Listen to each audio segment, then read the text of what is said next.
Halo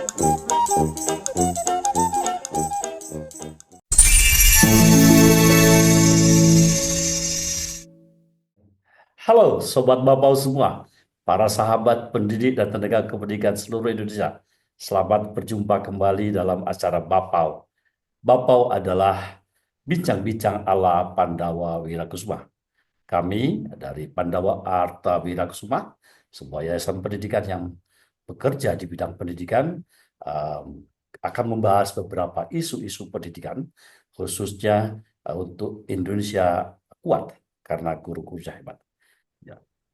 Saat ini kita akan berbincang-bincang dengan seorang tokoh pendidikan di dunia swasta maupun negeri, adalah seorang founder dan CEO dari IC, yaitu Association of International School Educators Indonesia.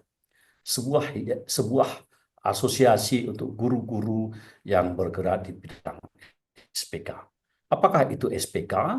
Yaitu Satuan Pendidikan Kerja. Saya kenalkan, Dr. Kapri Anjaya M. Hum, dan kandidat doktor lagi dari Universitas Pendidikan Indonesia.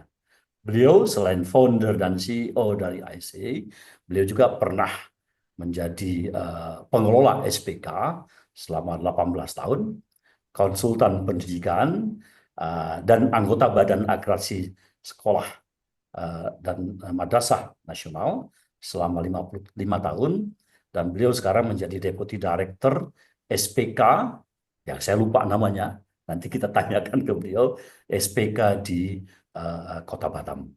Kita akan berbincang-bincang dengan beliau, tapi sebelum itu jangan lupa subscribe, like, dan share video ini agar Bapau hadir senantiasa bersama kita semua, para pendidik, tenaga kependidikan, dan para pemerhati pendidikan seluruh Indonesia. Apa kabar Bu Kapri? Dr. Kapri?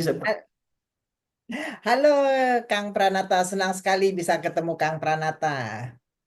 Anda seorang deputy director di SPK apa itu? Saya sekarang ada di Sekolah Montesena yang ada di Batam. Salah satu IB School untuk program PYP and MYP. Itu IB itu apa? Nanti kita minta penjelasan. Baik, nanti kita bahas ya. Apa dasar hukum adanya SPK? Oke, ini pertanyaan mendasar sekali ya. Kalau teman-teman di Ya. SPK pastinya sudah tahu. Karena Hmm. dalam Undang-Undang Nomor 20 Tahun 2003, yaitu tentang Sistem Pendidikan Nasional, Hmm. khususnya pada pasal 65, ini ada 3 ayat yang kita Ya. sebutkan ya sebagai sumber dari SPK, yaitu yang Ya. ayat pertama yang mengatakan bahwa lembaga pendidikan asing yang terakreditasi atau yang diakui negara dapat menyelenggarakan pendidikan di wilayah Negara Kesatuan Republik Hmm. Indonesia sesuai dengan peraturan perundang-undangan yang berlaku. Ya. Oke, kedua, Ah, lembaga pendidikan asing pada tingkat dasar dan menengah ini wajib memberikan pelajaran pendidikan agama dan waduh. kewarganegaraan Baik. bagi peserta WNI-nya, bagi Ya. ya, muridnya.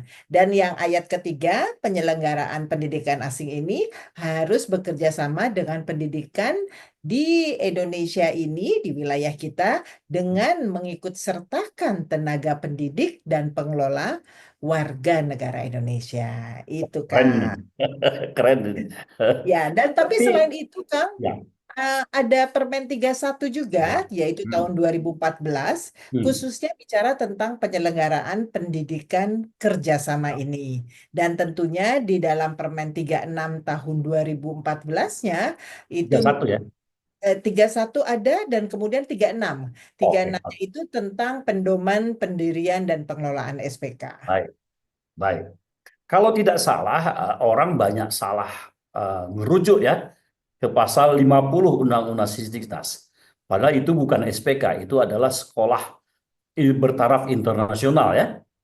Ya. Ya, Mhm. dan itu sebenarnya juga sudah tidak boleh ada lagi karena itu sudah diputuskan oleh MK beberapa tahun yang lalu. Baik, Mhm. ini sekarang ini ada berapa nih satuan pendidikan SPK di seluruh Indonesia? Oke, ini menarik sekali karena data di tahun ajaran ini yaitu 2024 sampai 2026 2025 itu Hmm. totalnya sudah ada 651 SPK. Tersebar Tapi seluruh Indonesia ya. tersebar seluruh Indonesia. Jadi kalau saya breakdown SPK-nya yang kelompok bermain ada 59, Wow, keren ya. yang TK ada 96, Hmm. SD ada 197, Hmm. SMP ada 169 dan SMA ada 130. Jadi Hmm. kalau kita bisa lihat Hmm. ini yang paling banyak nih di SD, kemudian SMP dan sedikit di SMA-nya. Iya. Tadi berbincang-bincang nih ada IB. Nah, kira-kira apa saja kerjasama dengan lembaga yang teragregasi di luar negeri ini selain IB? Oke, jadi tentunya Kang, kalau kita bicara SPK, salah satu ciri khasnya itu adalah mereka menggunakan kurikulum internasional. Hmm. Kenapa harus ada kurikulum internasional? Karena Hmm. kita sekolah-sekolah SPK tuh pingin ada benchmark atau ada ini ukurannya apa sih kalau kita bilang ini kita keren itu ada ukurannya. Jadi kita malah melihat kurikulum internasional yang di mana jika anak sekolah SPK sudah lulus dengan ijazah tersebut, mereka Hmm. itu kalau ke luar negeri itu Bisa diterima ya bisa diterima dan diperlakukan sama karena dengan mereka melihat sekolah di luar ijazahnya. negeri. Betul, jadi misalnya Hmm. lulusan IB dari Indonesia dengan Cina, dari Australia, dari Inggris itu kalau diterima di university itu sama pengakuannya. Ya, Hmm. jadi kembali ke pertanyaan Kang Pranata, jadi kita ada yang dari International Baccalaureate, ada yang dari UK itu ada Pearson, ada Oxford, ada Cambridge, yang Cambridge namanya ya. banyak sekali. Ya, banyak sekali sebetulnya. Ada ACT, banyak sekali. Itu bertebaran dari beberapa negara, negara-negara seperti Amerika juga ada ya, Ada dari Amerika Australia juga ada, ada. Ada. Jadi kalau sama Australia itu negara-negara di biasanya Eropa ya. Dari Cina ada dari betul. Cina. Dari Cina, eh, jadi kalau dari Cina itu biasanya mereka bekerja sama dengan sekolahnya yang menjadi sister school. Jadi apapun Oh, yang dianut dari sekolah tersebut, mereka sama-sama di apa ya, sama-sama standarnya. jadi itu bukan SPK ya, tetapi kerjasama biasa ya, tidak Betul. namakan SPK ya. Tadi yang disebut dengan kurikulum internasional itu dalam mata pelajaran apa? Ah, ini pertanyaan menarik. Jadi kalau bicara mengadopsi kurikulum internasional, itu ada berbagai jenjang. Jadi Ya. misalnya kalau tingkat primary itu biasanya kalau bicara subjeknya itu ada tiga main subjek. Kalau bicara yang kurikulum Cambridge atau Oxford atau EDXL. Nah, Ya. tapi kalau di IB sendiri dia holistik. Nah, jadi kalau itu agak beda-beda perlakuannya. Tapi yang jelas mereka ada yang kita sebut checkpoint yang dimana di kelas 6 itu dicek pelajaran matematika, bahasa Inggris, dan IPA atau Sains. Kalau IB itu biasanya ngeceknya dari PYP exhibition-nya. Nah, itu Apa kalau itu? Apa itu? PYP exhibition itu adalah salah satu cara mengukur keberhasilan anak dengan memperlihatkan hasil pekerjaan dia selama dia sekolah.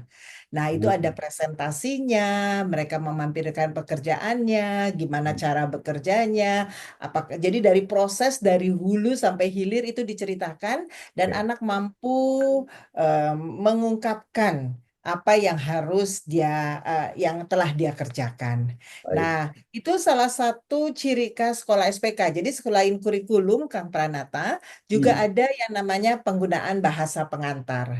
Kenapa? Hmm. Bahasa pengantar itu biasanya ada bahasa Inggris, tapi tergantung juga ya kalau ada asingnya yang ke Jerman lebih ya mungkin bahasa Jerman. Tapi bahkan sekarang tidak hanya bilingual, tapi juga trilingual. Karena selain bahasa Inggris, bahasa Indonesia, mereka juga ada namanya Mandarin misalnya, atau ada Japanese ya gitu. Jadi Baik, eh, baik. Ya. agak-agak tambah ya. Baik. Eh, Tadi di dalam Undang-Undang Sisdiknas pasal 65 hanya disebutkan dua mata pelajaran ya, yaitu mm-mm, agama dan kewarganegaraan. mm-mm. Tetapi di dalam Permen 31, 36 itu sebenarnya ada tambahan satu ya, yaitu wajib mengajarkan bahasa Indonesia. Bukan begitu? Betul, bahasa Indonesia menjadi sebagai suatu kewajiban, Nah, makanya pada waktu kita di Badan Akreditasi Nasional kita masukkan ya, Kang Pranata, bahasa sebagai Indonesia. salah satu alat ukur. Nah, sekarang Iya. saya bicara alat ukur nih. Ada nggak quality assurance dari negara yang menjadi mitra kita? Oke, tentu saja ada. Jadi, kalau kita bicara akreditasi, Hmm. di SPK itu mengenal akreditasi nasional, khususnya untuk sekolah SPK. Tapi di samping itu, kita juga ada akreditasi dari organisasi akreditasi yang lain. Oke, jadi cuma bedanya mungkin ya, nanti kita akan bahas mungkin di dalam next Bakpao ya, bincang ala Pandawa Artawirakusuma, Iya, iya. yaitu adalah eh, di mana kalau akreditasi di luar itu cenderungnya adalah mereka memberikan guidance dan mereka menolong kita supaya kita akhirnya bisa memenuhi itu semua. Sehingga dia diberi waktu misalnya setahun, 2 tahun, dibimbing, dimentor, dan sebagainya. Sehingga pada akhirnya kita bisa mencapai apa yang mereka inginkan. Jadi standar kita jadi pasti bagus. Itu dalam hal quality assurance dari akreditasi yang diselenggarakan oleh lembaga akreditasi nasional maupun internasional. Maksud saya Ya, tadi dengan IB umpamanya, dari grupnya IB atau dari IB-nya sendiri itu ada nggak apa namanya supervisi ya, pemeriksaan dalam kurun waktu tertentu untuk menjamin berlangsung tidaknya pembelajaran atau materi sesuai dengan standar mereka. Ada nggak? oke. Jadi kalau bicara quality assurance, tentunya kalau setiap kurikulum internasional pasti ada. Jadi kalau saya contohkan, Baik. kebetulan sekolah saya ini sekarang memakai IB dan juga dari Pearson EDXL. Nah, Oke. untuk IB sendiri, Ini, sorry saya potong. Biar pemirsa tahu nih, Pearson itu dari mana? Pearson itu dari UK. Jadi Dari Pearson, Oxford, dan Cambridge itu sama itu dari UK semuanya. Oke, harusnya kita nggak boleh bilang merek ya. Oh, bukan. Enggak, karena Pearson itu adalah Pearson itu seorang tokoh pendidikan dari Amerika ya, yang bukunya banyak sekali. Sampai rumusnya juga ada rumus Pearson. Oke, tapi Saya betul tidak ya. mereka semua itu Pearson, Hmm, Oxford, hmm. dan Cambridge, Cambridge. mereka Nah, semua itu punya publisher semua. ya. Dan semuanya itu eh, eh, Eh, terkenal di UK Di, dan di, makanya di dunia. ya di Baik. dunia. Ya, Hmm, baik. Jadi ada penjaminan mutu dalam pengertian lembaga-lembaga asing yang bekerja sama dengan kita itu, dengan SPK itu juga mereka melakukan apa namanya penjaminan untuk berlangsung tidaknya pembelajaran dan materi sesuai dengan standar mereka. Ya, ya, sementara dari dalam SPK ini mengikuti akreditasi yang diselenggarakan oleh Badan Akreditasi punya pemerintah ya. ya. Baik. Eh, Anda nih ketua, CEO dan founder nih di SPK. Saya tanya, ada nggak kode etik Oke. SPK? Jadi sebelum saya jadi founder CEO, ada beberapa organisasi SPK. Jadi Baik. karena saya termasuk orang lama, orang lawas ya di SPK, jadi saya bermula organisasi profesi saya di ANPS, Association for National Plus School. Dulu Hmm. ya, Association for National Plus School. Tapi karena National Plus sudah tidak ada lagi, namanya berubah menjadi Association for National and Private School. Saya di situ mungkin lebih dari 10 tahun. Kalau Terus kemudian ada juga yang namanya PSSI, Perkumpulan Sekolah SPK Indonesia. Saya juga berkecimpung di situ beberapa tahun sebagai advisor. Nah, kemudian di situ keduanya yang bergabung itu adalah sekolahnya. Sehingga maka saya berharap kalau di IC yang bergabung adalah guru-gurunya. Oh, Ah, itu gitu ya. itu Ini pemirsa harus dibedakan antara IC dengan organisasi yang lain yang melindungi SPK. Ya, betul. Ada Nah, PSSI-nya, ada EC-nya, karena ada PSSI untuk ANPS-nya. sekolahnya, Iya, EC-nya betul. untuk guru-gurunya. Betul. Nah, Itu etika nih. kemudian ya menarik ya Kang. Terus kemudian kalau bicara SPK, kalau semuanya pasti ada kode etik. Tentunya kalau bicara kode etik di Permen Hmm. 31 pun sudah terlihat bahwa pastinya ada jika ada pelanggaran ada peringatan tertulis yang kemudian nantinya ada sampai ada pencabutan SPK. Hmm. Jadi Ada pencabutan sanksi ya. SPK. Betul, iya. Sejauh Dokter Kapri tahu, ada yang kena sanksi. Jadi eh, bel- beberapa beberapa waktu yang lalu yang saya dengar justru SPK ingin kembali menjadi sekolah nasional. Apa itu? Betul. Dengan alasan adalah jadi sebelum Permen 31 itu ada mereka-mereka yang punya sekolah nasional biasa tapi punya pendidik dari negara asing itu mereka bisa minta izinnya jadi boleh satu atau dua. Tapi Hmm. sejak ada Permen 31 mereka nggak mau ngeluarin izin kalau bukan SPK. Jadi mereka berbondong-bondong ke SPK. Tapi begitu di SPK, ternyata Permen 31 itu sekarang ini setelah ada kurikulum merdeka, itu boleh pakai warga negara asing lagi. Nah, jadi mereka merasa tidak perlu karena sejujurnya mereka masih pakai kurikulum nasional hanya diperkaya oleh pendidik asing untuk pelajaran bahasa tertentu. Jadi misalnya saya mau sekolah saya ini ada identik dengan Mandarin. Saya ambillah orang Mandarin untuk orang China untuk mengajarkan Mandarin. Nah, karena Permen 31 itu mereka merasa tidak harus jadi SPK, padahal kurikulumnya masih nasional. Baik. Gitu. Ini Menarik pertanyaan ya? terakhir. Menarik ini. Kita apa namanya diskusi sangat menarik, tetapi waktu juga yang membatasi kita. Sebelum saya Ya. tutup acara diskusi ini di podcast ini, saya ingin bertanya satu hal yang sangat penting. SPK ini terindikasi untuk orang-orang kaya. Apakah ada sebuah kebijakan orang-orang miskin tetapi punya kompetensi tertentu bisa masuk SPK dan berapa prosentasenya? Saya ingin ada nggak kebijakan itu?